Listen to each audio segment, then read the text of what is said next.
भएको भएको उपचार किन भएन? अब पैसाको अभावमा भएन। यहाँबाट चन्जा उठाएर अब बुटोलसम्म लैयो।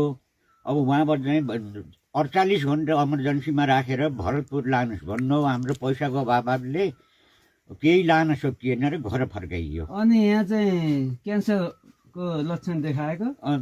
रक्त क्यान्सरको शङ्का छ, उहाँ लानुहोस् भनेर भनेको छ। अनि यो क्यान्सरलाई त निःशुल्क सेवा दिने भन्ने पनि छ, पालिकाले सिफारिस दिएन तपाईँलाई? वार्डबाट चाहिँ सिफारिस लिएर गएको, पालिका चाहिँ कागजपत्र डकुमेन्ट छोडेको हो चुनावपछि भन्ने उहाँहरूको भनाइ छ। अनि त्यतिन्जेलसम्म अनि हाम्रो मान्छे केही भयो तलमाथि भयो भने यसको जिम्मा कसले लिन्छ त भनेर भन्नु भएन त?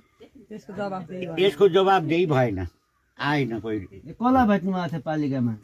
पालिकामा अब भगत सर हुनुहुन्न त, अब पदम सर हुनुहुन्थ्यो, डक्टर कर्मचारी हुनुहुन्थ्यो। पालिका अध्यक्षलाई भेट्नु भएन?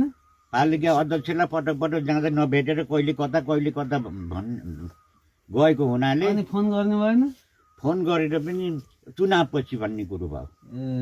ल मैले यसलाई के रहेछ म फोन गरिदिन्छु है। चुनावपछि मिल्छ भन्ने कुरो छ। हस्, अब यस्तो अवस्था छ, मान्छे मर्न लागिसक्यो। मान्छे मर्न लागिसक्यो।